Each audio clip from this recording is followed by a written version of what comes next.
Welcome to the Art of Healing podcast, the podcast that is dedicated to helping you connect with your mind, body, and spirit. This is Charlyce, physician and Reiki master, and thank you so much for joining me. I would like to remind you that although I'm a physician, the information you receive in this podcast is for educational and entertainment purposes only. You can find my full disclaimer at my website, www.healingartshealthandwellness.com. If you like what you hear on this podcast, sign up for my weekly newsletter. Check your show notes for more information and for the link to sign up. Thank you.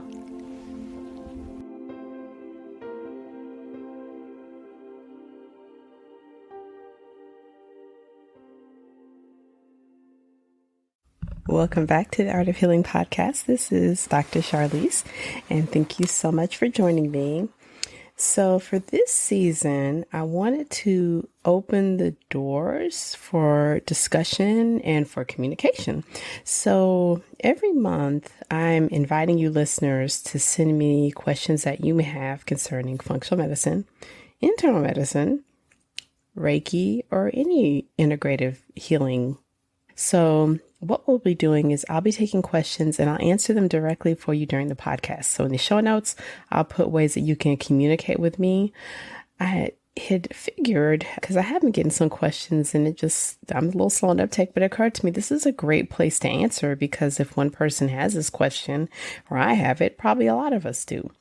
So during this episode, we'll be addressing specific questions I've had from my Reiki clients, from my functional medicine patients, from my primary care patients. So we'll just get started with that, and then make sure you see in your show notes ways that we can keep in touch, ways to get my weekly newsletter. And then if you do have questions that you would like addressed or a topic you like to discuss, ways that you can communicate with me.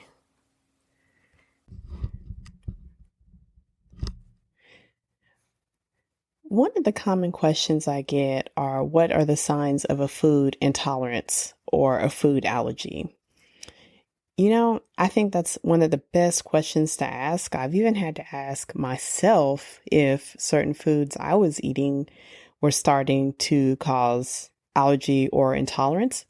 And I've actually been surprised, and even with doing my own testing, to discover that I was developing some moderate to severe food allergies, and I hadn't really even noticed. So for you, if there are certain foods in your diet and you're wondering if they're starting to impact you, what you might want to look out for. And here's what I would recommend. Long-term changes that you might want to notice, particularly hair changes, skin changes, joint changes, and overall energy. So if you're starting to notice that any one of those are going in the wrong direction over 3 months, 6 months, or a year, and as you're looking at what's in your pantry, what you might be eating at lunch every day, are there certain staples that are in your diet, something that you might be eating every day? It may be time to question if that food is leading to that change. Is it something that's causing inflammation that's showing up on your skin? Or is it something that's causing you to be inflamed on the inside where you're not absorbing your nutrients? Shorter term reactions that may be more severe is, something like a rash that erupts after you eat a certain food, or even noticing just generalized sensitivity or redness of your skin after you eat a certain food. And for some people, certain foods they notice cause immediate joint pain and swelling. Not so much an allergy, but it's an intolerance if you are someone that eats smoked meats or certain seafoods or steak and beer, and you get a swollen and painful joint right afterward.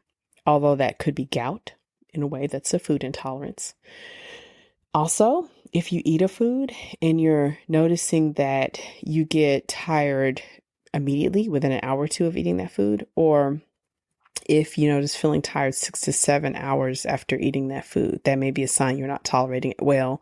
That's just as the food's transiting into your small intestines. Possibly your small intestines are not able to process it and it's causing inflammation.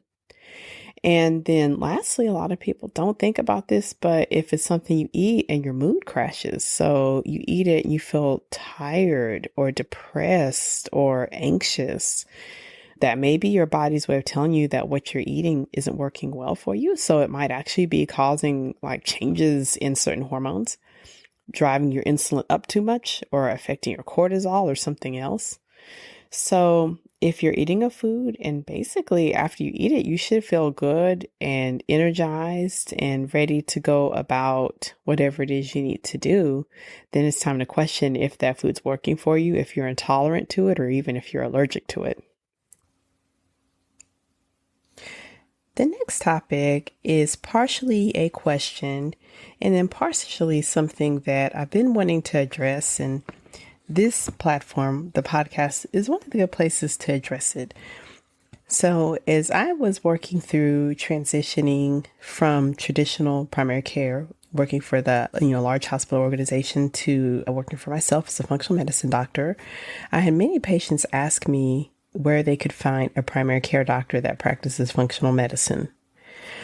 So this one is a little bit tough to answer, and the way that I explained to my patients was that you should approach primary care with a certain set of expectations.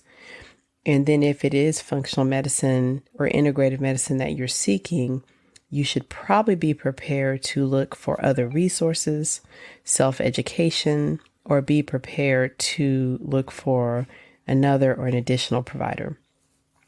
Reason being is that primary care in the United States, which is what I'm the most familiar to, has certain task-oriented goals, care measures, and guidelines that have to be addressed with patients. And these typically have to be done in a certain period of time. Typically, the visits are structured to be conducted in a certain period of time, maybe 15 minutes or 20 minutes to 30 minutes or 40 minutes, depending on your location, the physician that you're seeing. Because of this, what can be addressed during these visits is limited. Also, the visit is being paid for primarily by your insurance, more than likely, unless you're paying cash. And insurance, while it will pay for many aspects of your care, there are restrictions and guidelines to that, meaning that some of the things that might be addressed in a functional medicine practice or integrative medicine practice may not be addressed, may not be reimbursed by insurance. So the advice that I give my patients is if you're looking for a primary care that has a holistic approach, you might want to check certain databases like ifm.org. A4M, I believe, has a database. Of course, asking family and friends or a Google search. But you should also understand that if you're booking with a primary care provider who is strictly internal medicine or family practice or pediatrics or obstetrics gynecology, although they may be open to discussing a holistic approach, this maybe isn't their background. They may not have the knowledge or the interest. It may be that in their practice and in their location that they must focus on more disease-based issues, and that just may not be accessible with them. So it might be best to address your primary care needs with them. And then if you're wanting a preventative holistic approach, either self-education, doing some of your own reading, or finding a practitioner on those databases that does that specifically.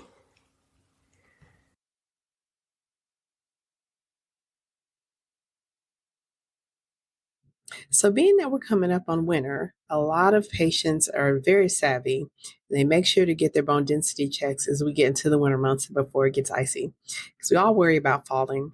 Honestly, I had a fall in my 20s and actually suffered a minor fracture in my leg. So that's a topic I take really seriously because it was a little devastating, and I was just 25.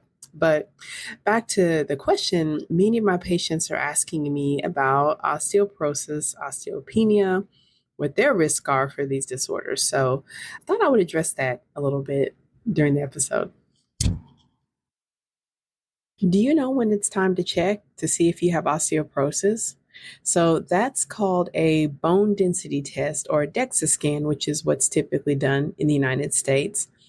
And it's time to start checking your bone health if you're a female and you're over the age of 50 and you're no longer having periods or you're through menopause.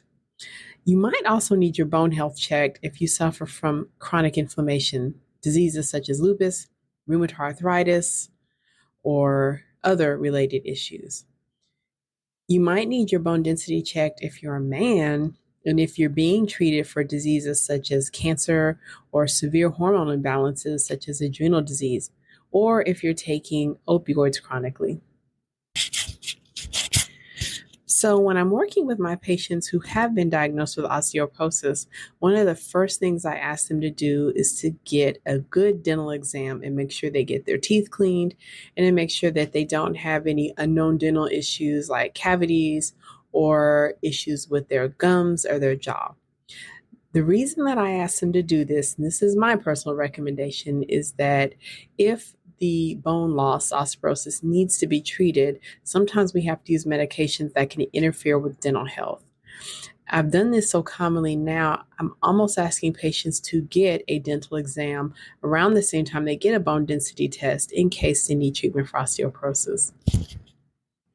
If you've been diagnosed with bone loss, whether it's osteoporosis, severe or moderate, or early bone loss, which is called osteopenia, the first things that you should do after you've spoken to your doctor about treatment is make sure that you have a good anti-inflammatory diet. So you don't want to take in things that would make you more inflamed, like excessive sugars or fats that are bad for you, or overly processed foods. So it might be time to check out the fridge and make sure you've got plenty of foods that support your bone health, like mushrooms and spinach, plenty of leafy greens.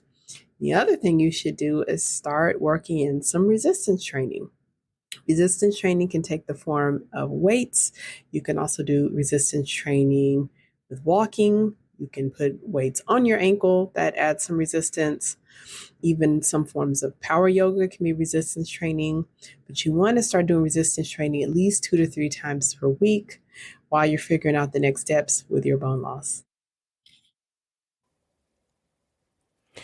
Working with a functional medicine physician such as myself is a great place to get down to the root cause of what would be causing your bone loss. Check out my site, drcharlyce.com, to find out if working with me is right for you. It's particularly if you have bone loss and you're looking to augment or treat your bone loss with a functional medicine approach. Swelling. That is one of the most common complaints that I see. And I see it so much, I sometimes forget to talk to people about why you're swelling. So having extra fluid, swelling, or edema in your legs and feet isn't normal. Now, the causes of it is a fairly long list. So sometimes we get swelling in our legs and feet because we're not getting enough water, or we're getting too much water, or we have some kind of imbalance in our electrolytes. Sometimes we're getting swelling in our legs and feet because we're eating too much of the wrong stuff, including too much sodium, especially when the sodium is mixed up in processed foods. Sometimes if we're getting swelling in our legs and feet and it's not going away, that could be a sign of having something wrong with your hormones, like a thyroid abnormality, having something wrong with your heart, where your heart's not beating correctly or not beating strong enough and it's causing fluid to accumulate, or having something wrong with your kidneys where they can't filter very well, or having a problem with your liver where your liver is not working and it's causing a buildup of toxins. So it's a long list of what could be causing swelling in your legs or feet. So of course it's best to discuss it with your doctor. Have you ever heard of fatty liver disease? Recently, a friend asked me what it is. Fatty liver disease is a disorder in which normal liver tissue is replaced with fat. What are signs of fatty liver disease? The first thing you might hear is that you've had blood work done and your liver tests come back abnormal. There are 3 tests we look at when we test the liver, called an AST, an ALT, and a bilirubin. So 1 or 2 or all of those may be elevated if you're developing fatty liver disease. The other thing that might show up is you're sent for an ultrasound or a CT of your abdomen. And there, the radiologist may read something like enlarged liver, hepatic steatosis, something similar to that. So what do you do if you've been diagnosed with fatty liver disease?